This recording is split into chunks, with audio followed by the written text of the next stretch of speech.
Assalamualaikum warahmatullahi wabarakatuh. Bismillahirrahmanirrahim. Alhamdulillahi rabbil alamin, wassalatu wassalamu ala asyrafil anbiya'i wal mursalin, nabiyyina Muhammadin wa ala alihi wa sahbihi ajma'in.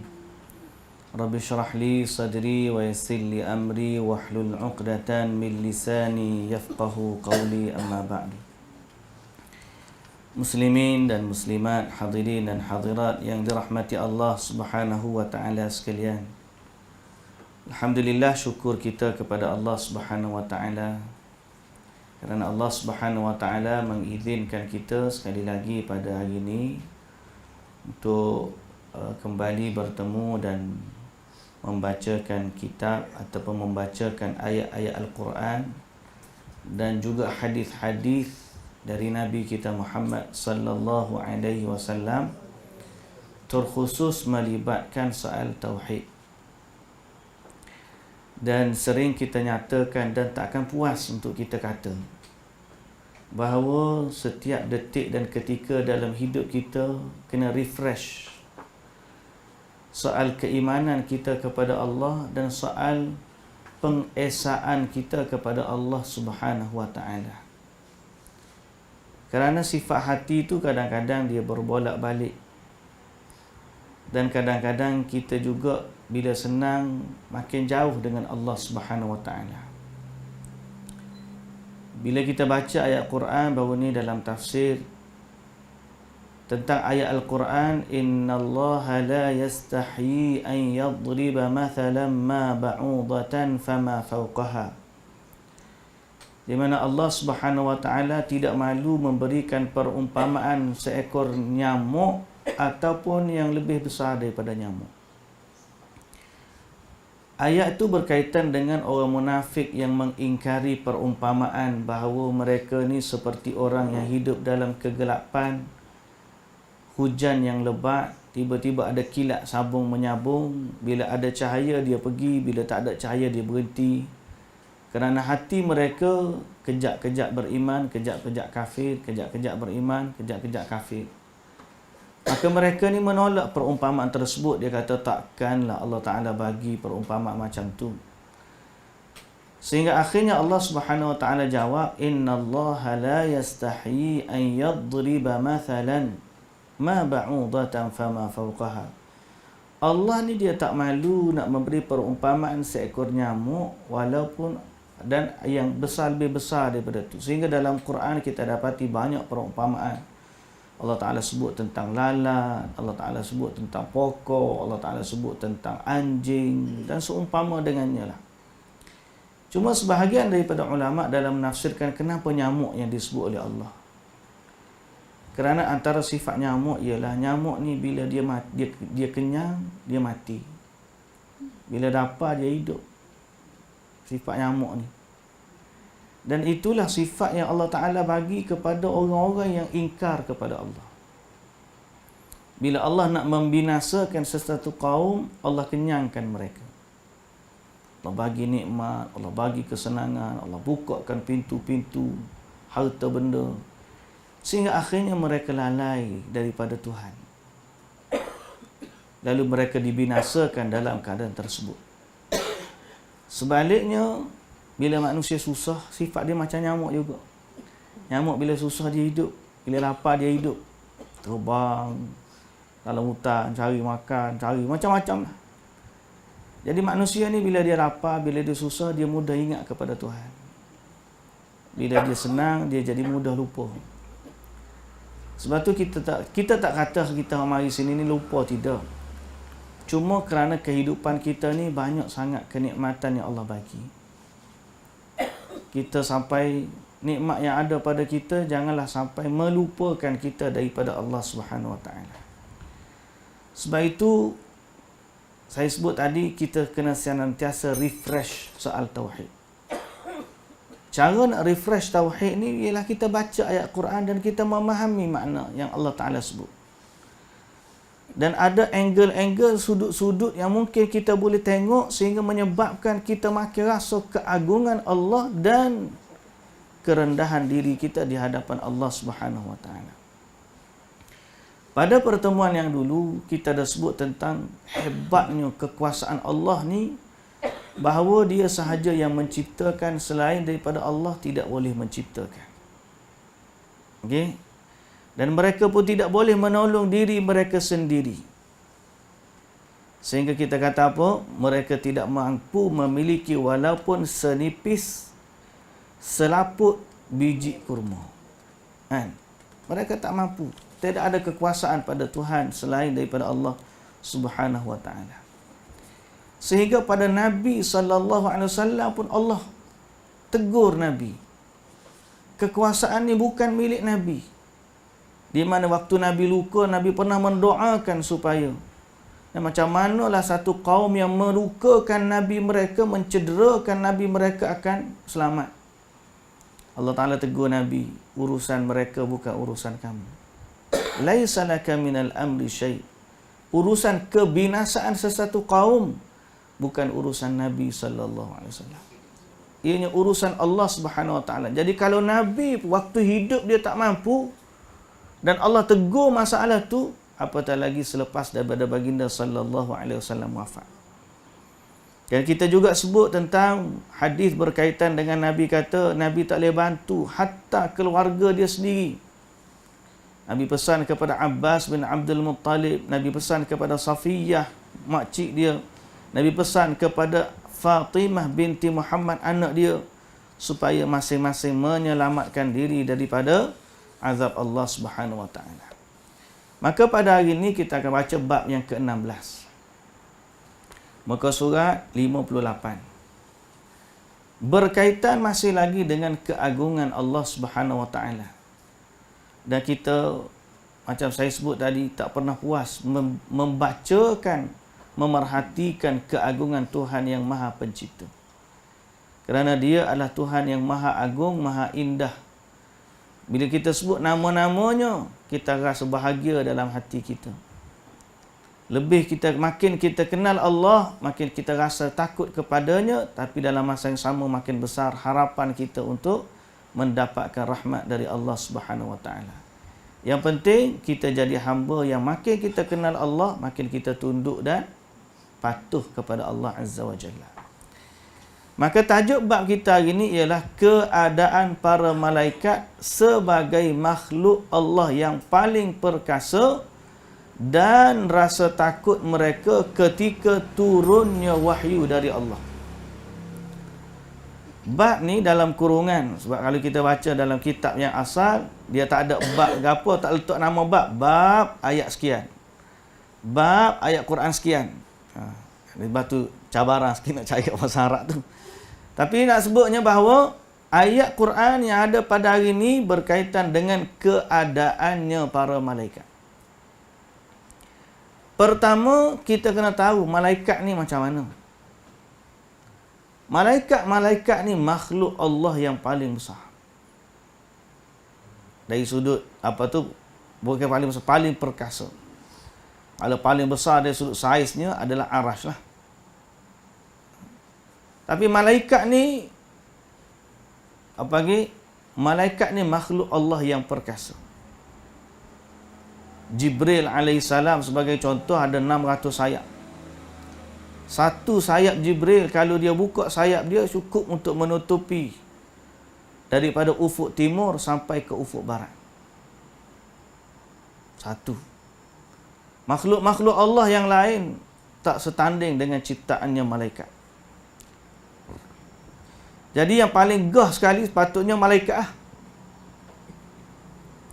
Cuma malaikat yang hebat ni bila terciptanya Adam alaihissalam, Allah suruh malaikat ni sujud kepada Nabi Adam. Nak menyatakan kepada manusia bahawa walaupun dari sudut saiz besar, hebat ciptaannya, tapi dari sudut kedudukan Allah muliakan Nabi Adam lebih daripada malaikat.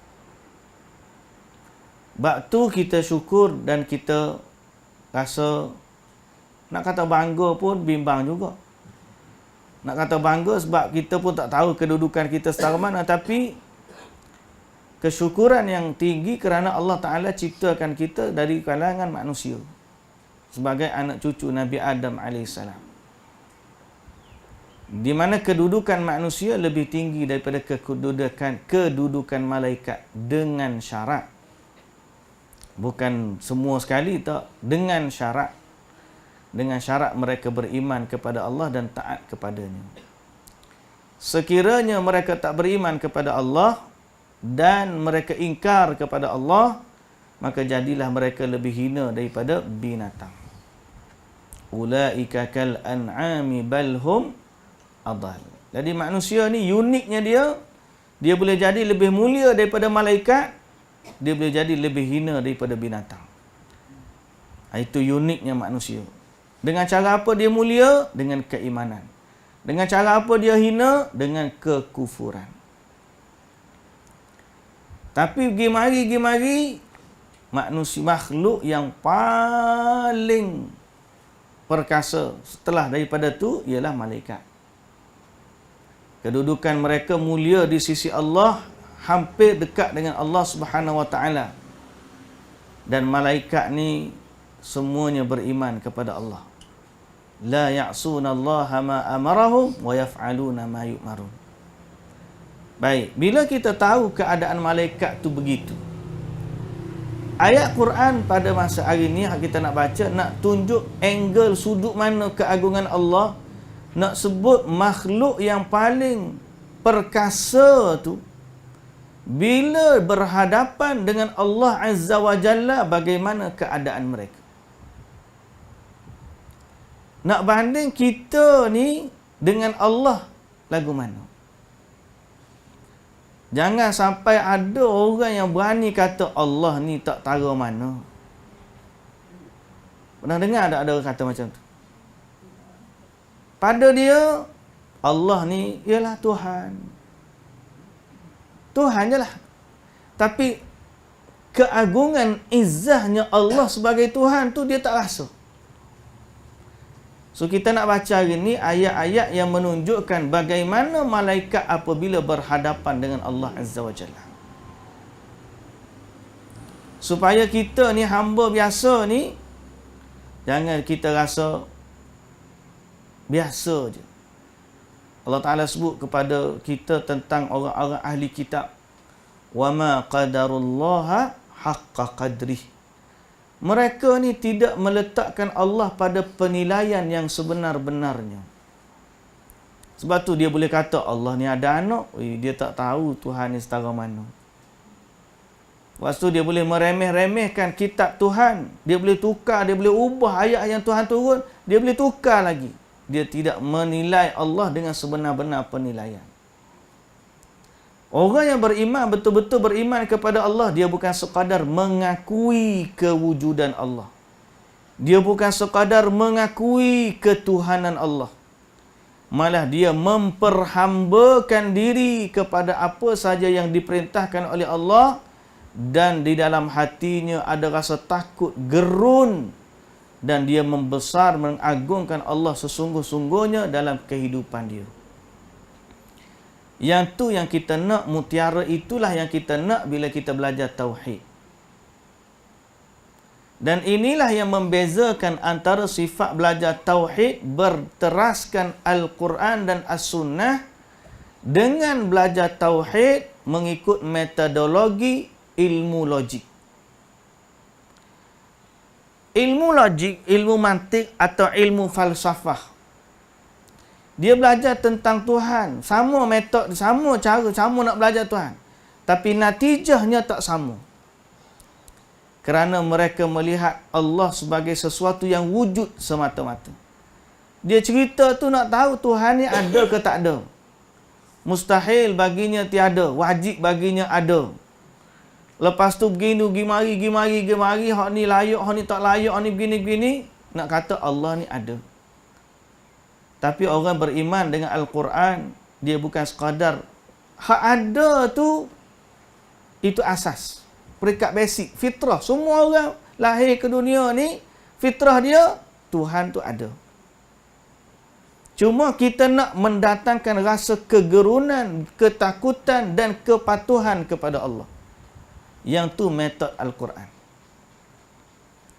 Sebab tu, kalau kita belajar apa perbezaan metodologi falsafah dengan metodologi Quran, selain daripada sumber, maka beberapa premis bermulanya perbincangan pun tak sama. Premis aklaniyun, orang-orang yang guna logik. Premis dia, Tuhan ni asalnya tak ada sehingga dibuktikan Tuhan tu ada. Jadi dia cari bukti nak kata Tuhan ni ada. Selagi tak jumpa bukti tu, maka dia kata Tuhan ni tak ada. Itu masalahnya ramai yang jadi ateis. Sebab premis dia, Tuhan ni tak ada sehingga dibuktikan ada.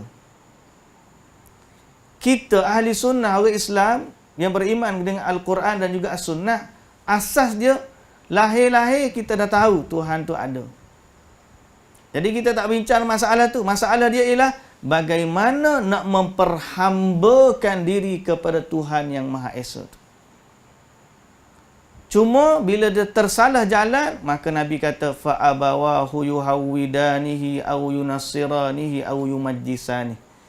Daripada fitrah yang asal tu, kalau salah ajar, maka dia boleh jadi tukar jadi Nasrani atau Yahudi atau Majusi.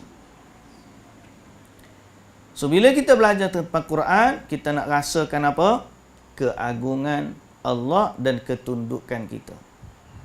Yang tu yang kita nak. Maka salah satu dia ialah kita cerita tentang bagaimana malaikat dengan Allah. Faham? Sebab tu tajuk ni, sekali lagi saya baca, keadaan para malaikat sebagai makhluk Allah yang paling perkasa dan rasa takut mereka ketika turun wahyu dari Allah Subhanahu wa taala. Apa ayat dia? Muslimin dan muslimat yang dirahmati Allah.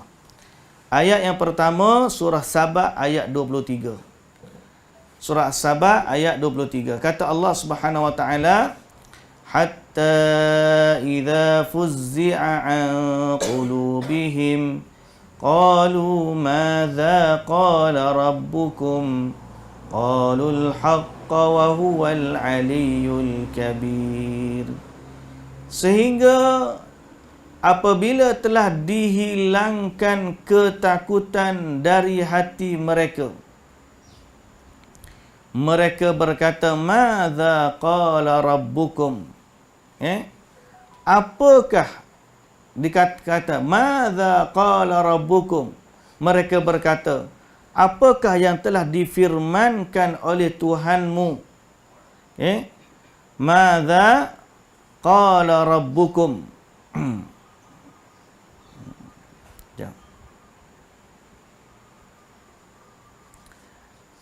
Di mana Allah Subhanahu wa taala sebut, ayat dia penuh, wala tanfa'us syafa'atu 'indahu illa liman adzina lah.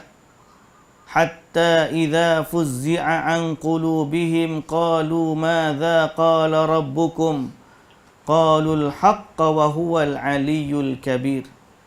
Mereka menjawab perkataan yang benar dan dialah yang maha tinggi lagi maha besar.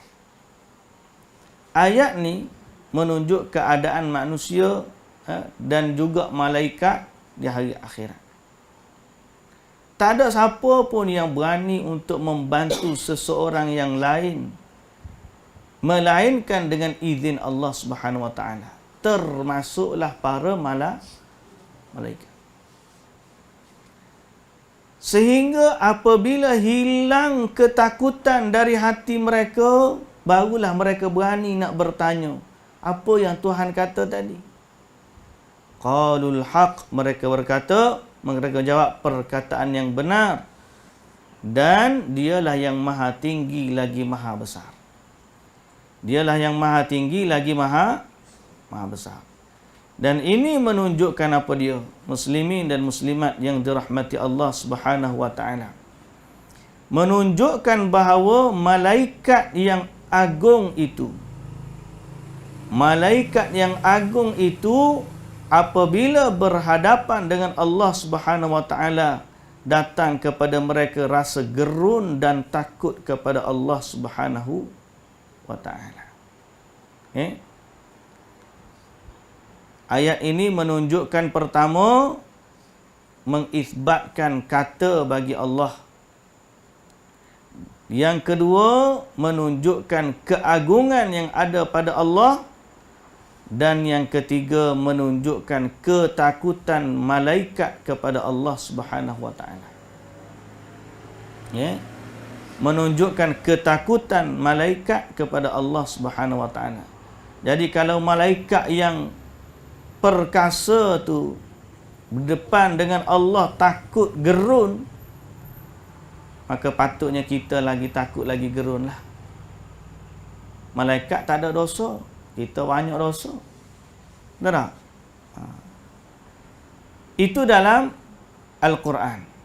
Itu dalam Al-Quran. Disebut fuzzi'a an qulubihim ay jawazal faza'u qulubahum, iaitu rasa takut telah menyelubungi dan meliputi hati mereka.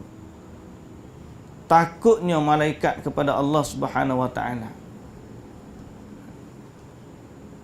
Kita ni berasa setara mana? Lagu mana kita? Tauhid tu tahu ada. Sebab tu kalau orang tanya apa apps yang kita perlu download dalam telefon untuk kita ni istiqamah bangun malam. Alarm tu nak berapa jenis kena set. Jawapan dia bukan install apps dalam telefon. Kena install takwa dalam hati. Rasa takut kepada Allah tu. Pasal itulah kunci yang sebenar. Bukan masalah alam kita ada banyak mana, kita tidur kat mana, kita tidur pukul berapa. Isunya ialah bagaimana rasa takut kita kepada Allah. Kadang orang ni bila dia dengar kita baca hadis sepertiga akhir malam ni Allah turun ke langit dunia, dekat dengan hamba-hambanya. Tapi bagi orang yang tak beriman, kadang-kadang kita tengok masa itulah duduk kedai mamaknya, masa itulah duduk macam-macam lah, duduk lepok tengah malam. Pasal apa? Bukan masalah tak faham, masalah ketakutan yang ada dalam hati itu tak ada. Para malaikat bila kata berhadapan dengan Allah takut. Dalam hadis macam mana Nabi SAW sebut. Kita dengar hadis panjang sikit. Dalam Sahih Bukhari dari Abi Hurairah radhiyallahu anhu bahawa Nabi SAW bersabda, "Idza qadallahu al-amra fis samai darabatil malaikatu bi ajnihatiha khud'anan liqawlihi ka'annahu silsilatun ala safwan yanfudhuhum dhalika hatta idza fuzzi'a an qulubihim qalu madza qala rabbukum qalu al-haqqa wa huwa al-'aliyyul kabir fayasma'uha mustariqus sam'i wa mustariqus sam'i hakadha ba'duhu fawqa ba'd wasafahu Sufyanu bikaffihi faharrafaha wa baddada baina asabi'ihi fayasma'ul kalimata fayulqiha ila man tahtahu thumma yulqiha al-akharu ila man tahtahu hatta yulqiha ala lisanis sahiri awil kahin farubbama adrakahu ash-shihabu qabla an yulqiyaha wa rubbama alqaha qabla an yudrikahu fayakdhibu ma'aha mi'ata kadhibah fayuqalu alaysa qad qala lana yawma kadha wa kadha kadha wa kadha fayusaddaqu bitilkal kalimati allati sumi'at minas sama'. Hadis ni panjang. Kata di Abu Hurairah radhiyallahu anhu, Nabi sallallahu alaihi wasallam bersabda, apabila Allah menetapkan perintah di atas langit. Di langit ni tempat berlakunya pemerintahan Allah Subhanahu Wa Taala. Sebab tu bila sebut Allah, kerajaan dia di langit. Kerajaan dia di langit. Ayah Pen hak sesat tu pun bila nak ngaku dia ni sebagai saingan daripada Allah, maka dia kata dia ni kerajaan langit. Pasal apa dia tahu? Kalau kerajaan bumi ni tak tahu mana. Hak di langit tu kerajaan Allah Azza wa Jalla. Fir'aun pun lagu tu juga. Fir'aun sendiri pun dia faham. Bila dia suruh bina piramid nak naik tinggi tu sebab apa? La'alli attali'u ila ilahi Musa. Supaya aku nak pergi jumpa, nak menghadap Tuhannya Nabi Musa. Jadi dari fitrah manusia faham. Bila sebut Tuhan yang di langit, menunjukkan keagungan Allah Subhanahu wa Ta'ala. Dan kerajaan Allah duduk di langit. Malaikat-malaikatnya, perintah-perintahnya, apa dia, perkara yang berlakulah, semuanya di langit. Kita ni dinamakan dunia kerana sifatnya rendah. Dalam bahasa Arab, dunia ni maksudnya daniyun. Dani ni, dana yadnu. Dana yadnu ni dekat, rendah. Qutufuha daniyah. Petikannya rendah dalam istilah bahasa dalam Quran. Qutufuha daniyah ni orang nak petik buah syurga tu, buah syurga turun mai rendah kat dia pun petik. Kerana dana yadnu ataupun dunia merujuk kepada rendah. Kita ni duduk pada kedudukan yang rendah. Allah ni duduk pada kedudukan yang tinggi. Dia duduk di langit, di sama, dan padanya ada kerajaan-kerajaan Allah, malaikat dan seumpama dengannya. Baik. Maka kata Nabi SAW, apabila Allah menetapkan perintah di atas langit. Bila Allah Ta'ala memerintahkan sesuatu, apa jadi? Para malaikat mengepakkan sayap-sayapnya kerana patuh akan firman Allah. Seakan-akan firman yang didengar itu seperti gemerincing rantai besi yang ditarik atas batu rata. Hal itu memekakkan mereka sehingga mereka jatuh pengsan kerana ketakutan.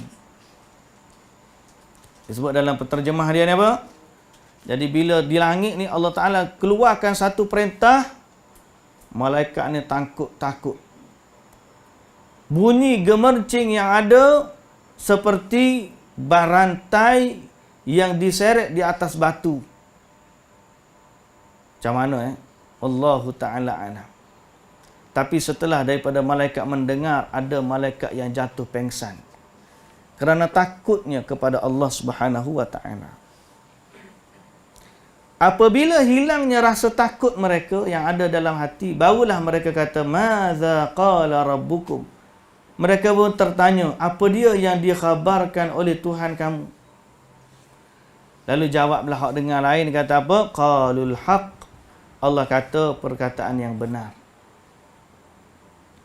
Allah Ta'ala kata perkataan yang benar dan dialah yang maha tinggi lagi maha besar. Ketika itulah syaitan-syaitan penyadap berita. Penyadap ni apa? Sadap. Pencuri.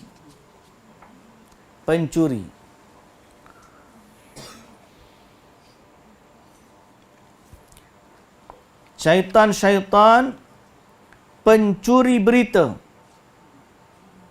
mendengarnya. Waktu Allah Ta'ala perintahkan sesuatu, malaikat dengar, malaikat pun tunduk takut malaikat ni.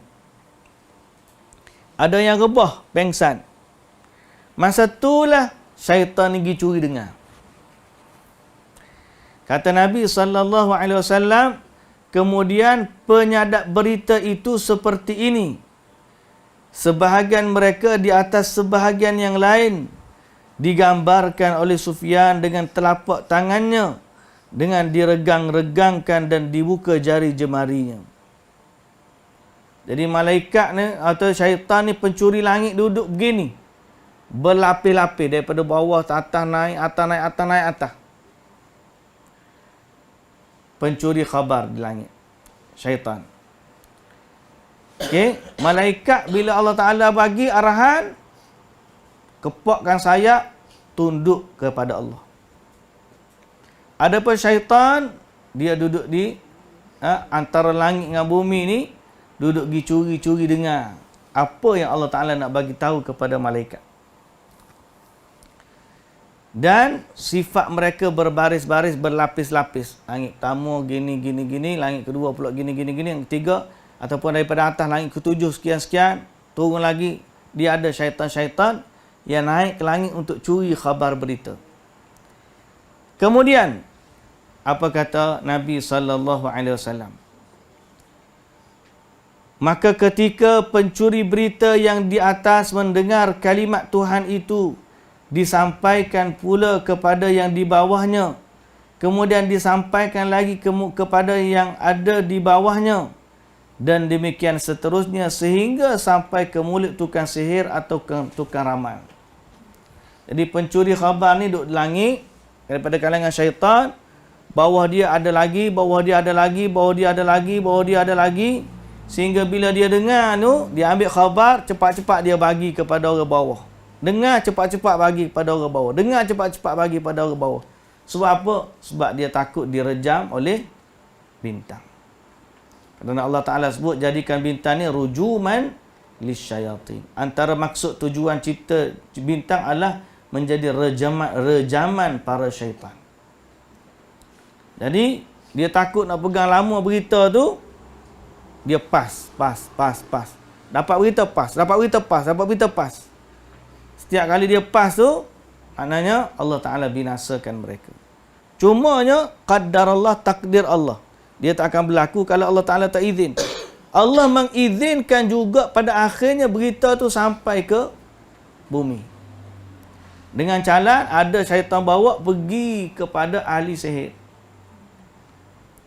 Dia pun bagi tahu kepada ahli sihir tentang perkara-perkara yang akan berlaku. Jawab Nabi sallallahu alaihi wasallam apa dia? Demikian seterusnya sehingga disampaikan ke mulut tukang sihir atau tukang ramal. Akan tetapi kadang-kadang syaitan penyadap berita itu terkena syihab, taik bintang lah, sebelum sempat menyampaikan kalimah tersebut. Dan kadang-kadang sudah sempat menyampaikannya sebelum terkena syihab. Lalu dengan satu kalimah yang didengarnya itulah tukang sihir dan tukang ramal melakukan 100 macam kebodohan. 100 macam kebodohan. Maknanya, yang dia tahu 1 je, yang dia buat 100. Itu sifat ahli sihir. Dia tahu khabar daripada langit melalui syaitan. Ejen dia. Ejen dia bagi tahu benda 1 je. Tapi dia punya goreng, daripada 1 tu jadi 100. Jadi 1 yang benar, 99 lagi adalah kebohongan. Okay? Akan tetapi kadang-kadang syaitan penyadap berita itu terkena syihab. Ada setengah tu bila dia curi perkataan tak sempat dia tu sampaikan kepada orang bawah, terkena lontaran bintang sehingga mereka binasa. Kemudian dengan satu kalimat yang didengar itulah dia menambahkan kedustaan, 100 dusta. Mereka yang mendatangi tukang sihir atau tukang ramal mengatakan, bukankah dia telah memberitahu kita bahawa pada hari anu ada terjadi anu, itu pada hari sekian akan terjadi sekian, dan itu terjadi benar, sehingga dipercayailah tukang sihir dan tukang ramal tersebut sebagai kerana satu kalimat yang telah didengari dari langit. Macam mana tu? Okay? Jadi syaitan ni kerja dia nak menipu je. Hatta walaupun dia nak menipu jadi tok bomoh, dia bagi tahu hatta ada 1 je betul.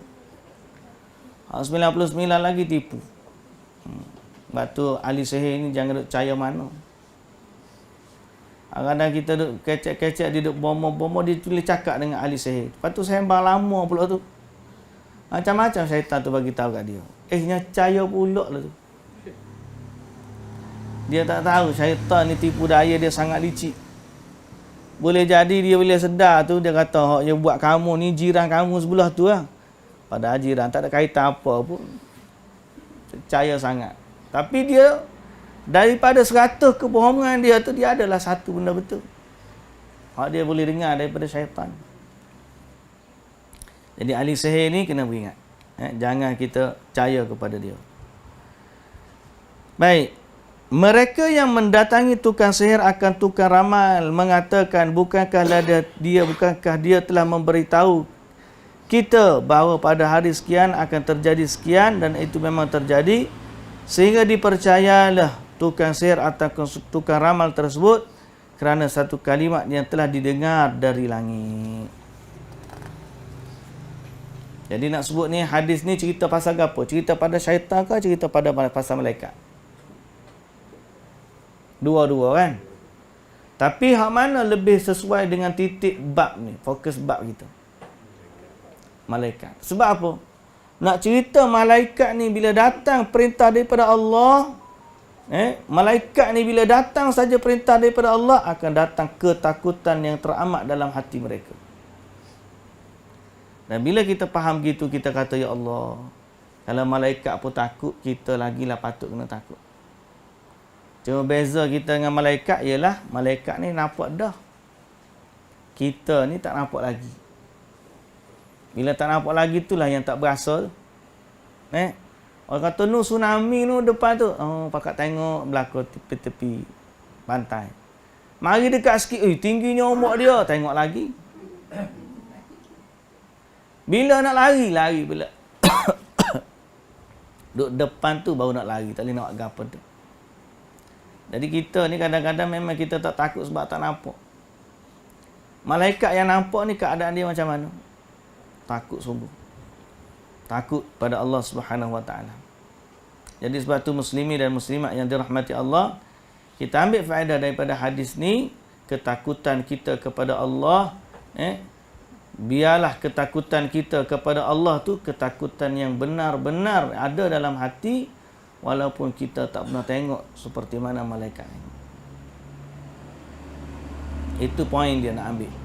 Malaikat nampak dan dia takut. Kita tak nampak pun biar takut. Kerana walaupun kita tak nampak, itu bukan bererti Tuhan tu tak ada.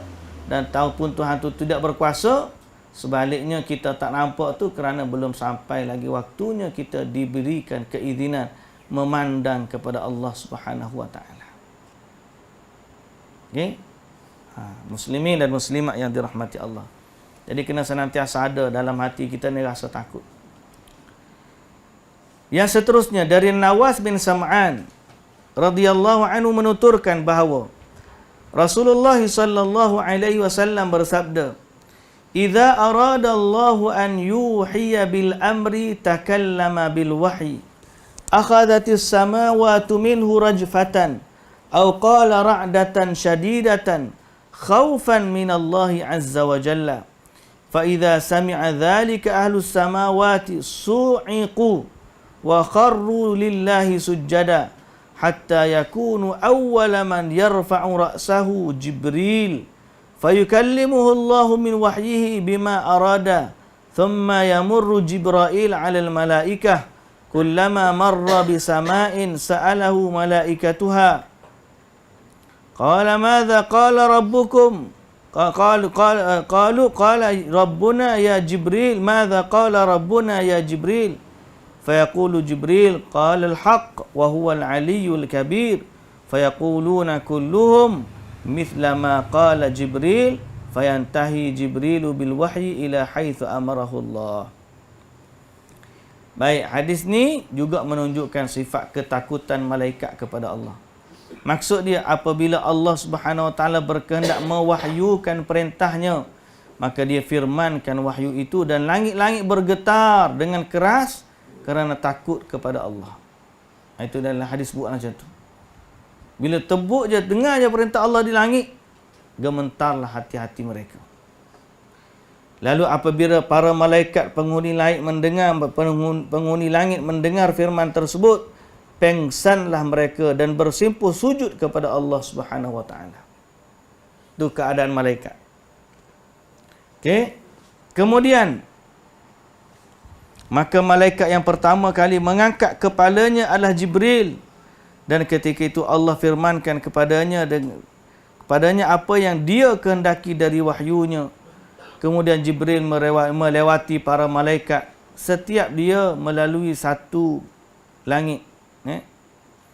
Setiap dia melalui satu langit, para malaikat penghuninya bertanya, apakah yang telah difirmankan oleh Tuhan kita, wahai Jibril? Jibril pun menjawab, dia firmankan yang besar dan dia firmankan yang besar dan dialah yang maha tinggi lagi maha besar.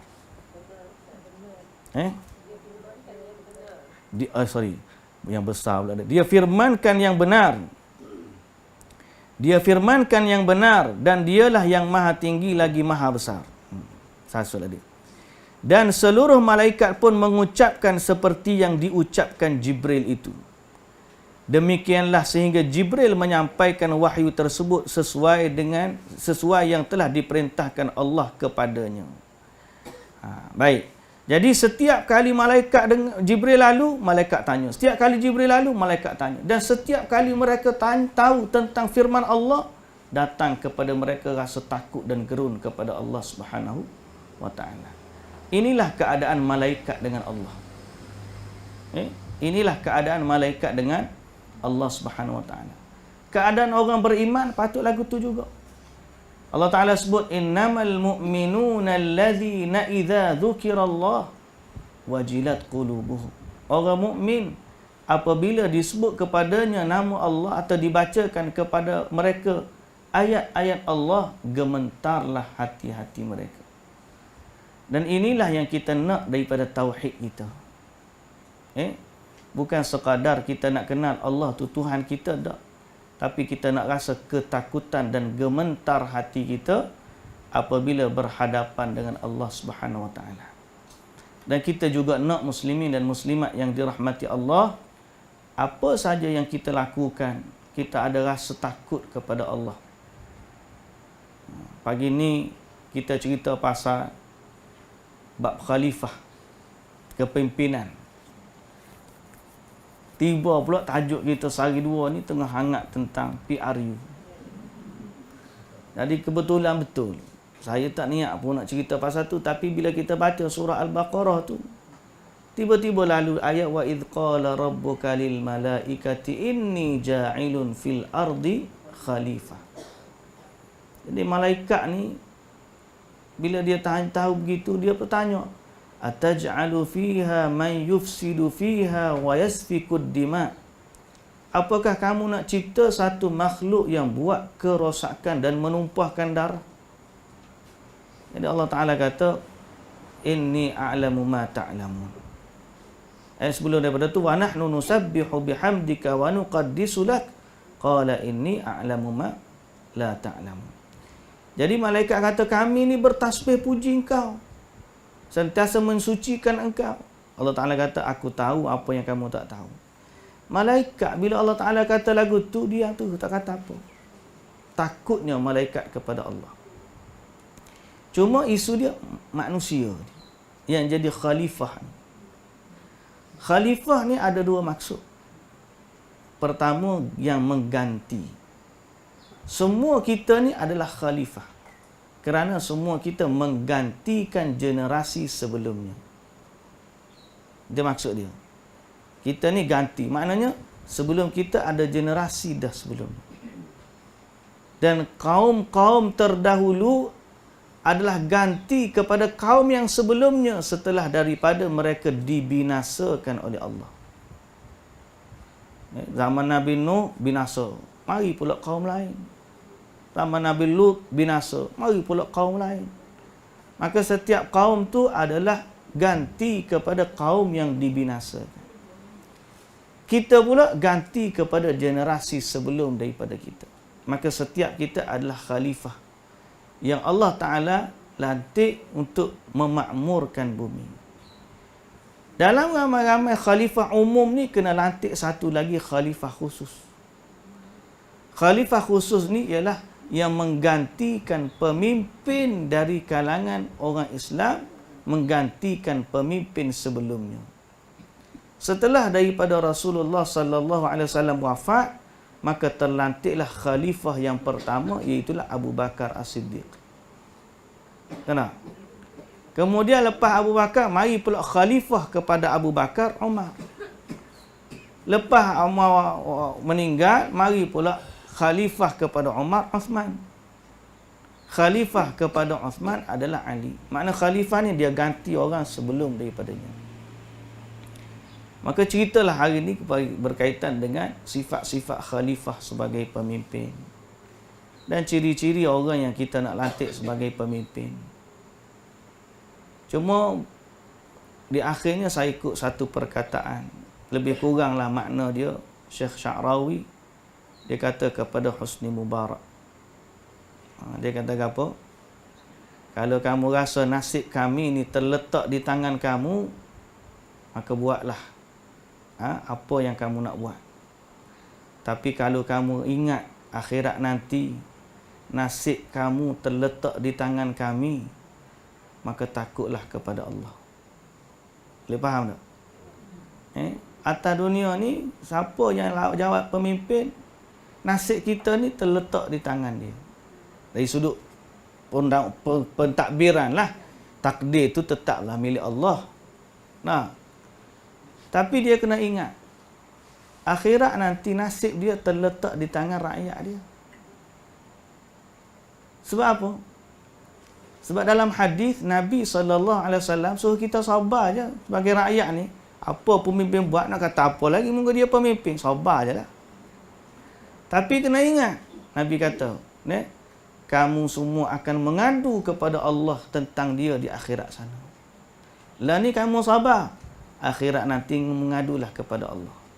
Maka setiap rakyat akan mengadukan kepada Allah akan pemimpinnya. Lepas tu kata Syekh Sya'rawi, kalau kamu rasa nasib kami terletak di tangan kamu, maka buatlah. Tapi kalau kamu sedar akhirat nanti nasib kamu terletak di tangan kami, maka takutlah kepada Allah dalam urusan kami. Sebab tu nak jadi pemimpin ni berat. Betul tak? Berat. Cuma kita nak pemimpin yang bertauhid. Inilah kembali kepada isu kita ni. Pemimpin yang bertauhid kepada Allah, barulah dia boleh ada rasa takut untuk buat sesuatu dalam urusan hamba-hamba Allah. Maka dalam situasi sehari dua hari ni, memang macam-macam lah isu yang timbul. Tapi kita katakan, kita berdoa kepada Allah. Pertama, kita sendiri mesti membetulkan tauhid kita. Antara tauhid yang ada dalam hati kita, Allah dialah pemilik seluruh kerajaan.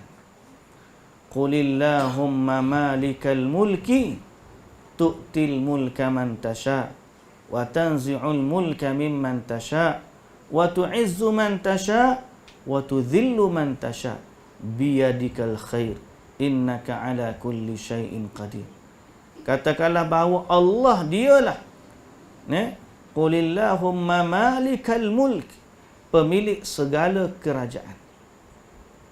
Tu'til mulka man tasha wa tanzi'ul mulka mimman tasha. Kamu boleh bagi kepada siapa yang kamu nak bagi kekuasaan, dan kamu boleh tarik daripada siapa kamu nak tarik kekuasaan. Cara nak tarik, cara nak bagi terpulang. Itu banyak cara yang Allah Ta'ala boleh buat. Nak bagi kekuasaan, boleh bagi. Kita pun kadang-kadang orang hak dilantik jadi pemimpin tu pun dia pun tak sangka macam mana dia terlantik. Kadang-kadang lah. Nah, dia pun tak sangka. Macam contoh siapa? Ya, PM Britain yang terbaru ni, Rishi apa-apa? Sunak. Dia tu dah lah keturunan India. Tak pernah berlaku dalam sejarah Britain orang keturunan India ni boleh jadi Perdana Menteri. Tapi qadar Allah, kerana Perdana Menteri dia paling singkat dalam sejarah, letak jawatan dan kena undi tidak percaya, maka naiklah kawan ni. Tak pernah terfikir dia pun. Betul tak? Kalau kita katalah, tapi Allah boleh buat. Begitulah juga Allah boleh tarik kekuasaan. Macam awak kata Perdana Menteri yang terletakkan jawatan dia tu, Maknanya dia pun ditarik ke kekuasaan. Itu baru satu contoh. Macam-macam lagi. Boleh dilantik dengan sebab kematian. Boleh dilantik disebabkan kesakitan. Boleh dilantik disebabkan letaknya jawatan. Macam-macam cara Allah Ta'ala boleh buat. Cuma kita je tempat pergantungan kita tu kepada siapa. Bagi orang yang bertauhid kepada Allah, dia faham bahawa urusan ini bukanlah urusan manusia semata-mata. Dia termasuk urusan Allah Subhanahu Wa Ta'ala. Malah di sisi Allah lah kekuasaan yang sebenar. Okay? Jadi kita nak pertama tauhid kita dalam bab ni betul. Ni kita panggil tauhid ke apa ni? Sudah. Tauhid ke apa ni? Dalam 3 kategori ni tauhid ke apa ni? Uluhiyah ke, rububiyah ke, asma' wa sifat? Uluhiyah. Rububiyah. Sudah. Dialah apabila benda tu melihat pada Allah daripada atas ke bawah, kita kata rububiyah. Maknanya Allah lah yang melantik, Allah lah yang berkuasa menentukan, Allah lah yang mencabut dan Allah lah yang memberikan kekuasaan. Itu semua berada pada kekuasaan Allah Subhanahu Wa Taala. Dari sudut uluhiyahnya, kita sebagai hamba ni yang bertauhid, maka kita kena minta kepada Allah, ya Allah, lantiklah pemimpin yang baik untuk memimpin urusan kami. Dan bagi mereka yang bertauhid, doa dia kepada Allah, dia akan rasa lebih power daripada kertas undi yang dia nak pangkah. Bagi orang yang bertauhid kepada Allah, dia akan rasa apa? Doa yang dia panjatkan sebagai lambang uluhiyahnya Allah dan lambang ubudiyahnya dia kepada Allah lebih bernilai di sisi Allah berbanding kertas undi yang nanti dia nak pangkal. Di sinilah terletaknya kita dengan Allah. Maka hari ni kita kata bila kita belajar tauhid, nak apply masa ni, begitulah dia.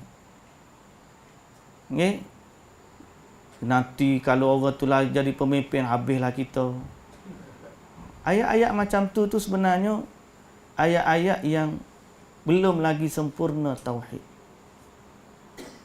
Macam dulu orang kata, kalau Donald Trump naik jadi pemimpin, habislah orang Islam dekat US. Tengok-tengok makin tersebar agama Islam, ramai pula orang masuk Islam di US. Betul tak? Tapi kalau diberi pilihan, memang kita tak pangkah lah Donald Trump tu. Cuma nak sebut ayat kata, kalaulah Donald Trump naik, habislah. Kalaulah fulan abad. Di sinilah, waktu inilah kita nak pergantungan kita sepenuhnya kepada Allah. Hari ini urusan pemerintahan, kita sebagai orang bertauhid, tauhid rububiyah, kita kata, ayat Quran kata, kerajaan ni milik Allah. Ayat Quran kata, dia boleh ganti, dia boleh jatuh, dia boleh lantik, siapa saja yang dia kehendaki. Dengan cara dan sifat yang macam-macam. Allah lebih tahu macam mana dia nak lantik. Yang kedua, kita sebagai hamba yang bertauhid, mengabdikan diri kepada Allah. Pertama, kita senantiasa minta dengan Allah, ya Allah, lantiklah pemimpin yang baik di kalangan kami. Dan yang kedua, mengutamakan juga nilai tauhid dalam soal memilih. Sehingga baru ni ada orang tanya tentang mengundi calon yang bukan Islam. Cerita timbul, macam mana kita nak? Kalau tanya saya, ayat-ayat Quran yang jelas menunjukkan bahawa Allah suruh kita ni melantik orang Islam untuk menjaga urusan kita. Ya ayyuhalladzina amanu la tattakhidhu aba'akum wa ikhwanakum awliya in istahabbul kufra 'alal iman. Wahai orang-orang yang beriman, jangan kamu ambil ayah kamu atau saudara kamu sebagai teman setia atau pelindung kamu, makna pemimpin lah, sekiranya mereka itu lebih menyukai kekufuran berbanding keimanan. Jelas Allah Ta'ala kata. Allah Ta'ala suruh kita taat kepada pemimpin. Tapi dalam masa yang sama, Allah Ta'ala suruh kita mengutamakan tauhid. Isu ni timbul bila kita ni rasa, saya tengok kadang-kadang, betul lah ada polemik utama kita ni masyarakat majmuk. Tapi yang kedua, kerana kita sendiri tu tak firm dalam masalah tauhid. Sebab orang yang nak letak wakil dia calon, kalau dia tahu orang Islam tak pakah orang non-Muslim, dia pun mikir 4-5 kali juga nak letak. Melainkan pada kawasan yang majoriti orang bukan Islam. Ni kita bimbang, dia majoriti orang Islam digeletak calon bukan Islam. Adalah beberapa kita rujuk fatwa daripada Jabatan Mufti Wilayah tu, adalah dibenarkan, tapi kerana maslahat yang ada, kerana darurat, dan tak ada orang Islam yang boleh bawa apa yang dia nak bawa tu. Tapi kalau ada orang Islam yang boleh bawa, maka kita kena dahulukan orang Islam. Sebab apa? Sebab orang Islam, kita sayang kepada dia lebih daripada kita sayang kepada orang bukan Islam. Dalam masa yang sama, kita mengharapkan mereka akan jaga kebajikan orang bukan Islam. Sebab apa? Sebab itu memang tanggungjawab seorang Muslim yang Allah Subhanahu Wa Taala perintahkan. Tidak salah untuk kita buat baik kepada orang yang tidak memusuhi agama kita. Jadi itu keutamaan kita dalam bab ni lah. Tapi apa pun muslimin dan muslimat yang dirahmati Allah, isu ni kembali kepada majlis fatwa. Cuma saya nak sebut tentang keutamaan kita dalam bab tauhid, ialah kita mesti anggap bahawa urusan ini milik Allah, dan kepada Allah lah kita serahkan urusan ini, dan kepada Allah juga kita minta doa sebanyak-banyaknya agar Allah lantik orang yang baik untuk memimpin urusan kita. Kerana kita memandang sudut agama itu yang lebih utama. Lebih utama, sudut agama tu lebih utama. Kita rasa okey dah, alhamdulillah, kita lah ni alhamdulillah. Bolehlah jaga agama, boleh berpraktik agama, dan kita minta nikmat ni senantiasa ada sampailah akhir hayat kita.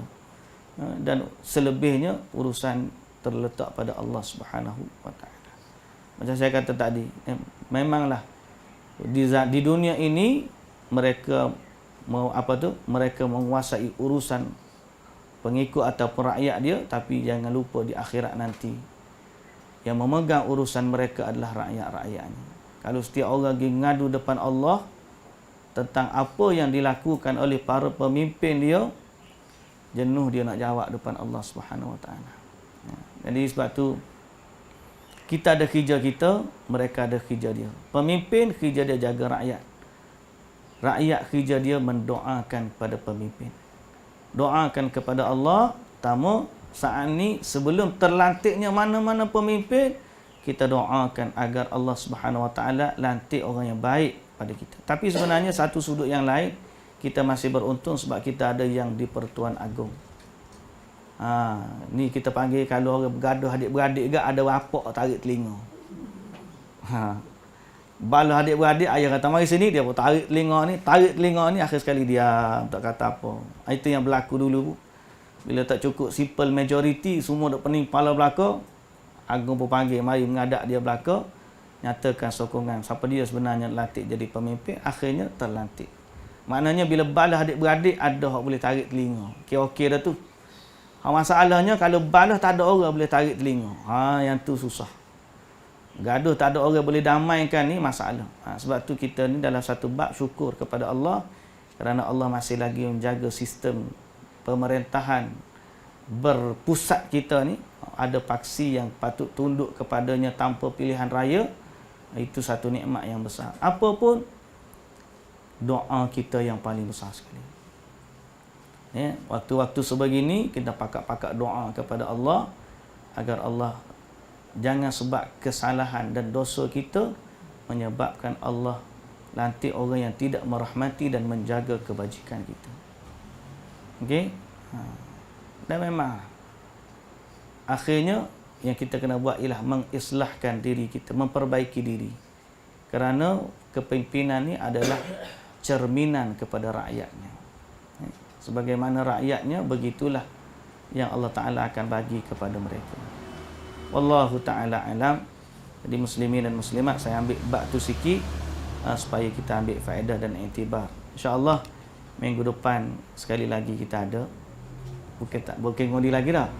Minggu ketiga tu baru balik ngundi dah. Minggu yang ketiga tu cuti dah hari Khamis tu.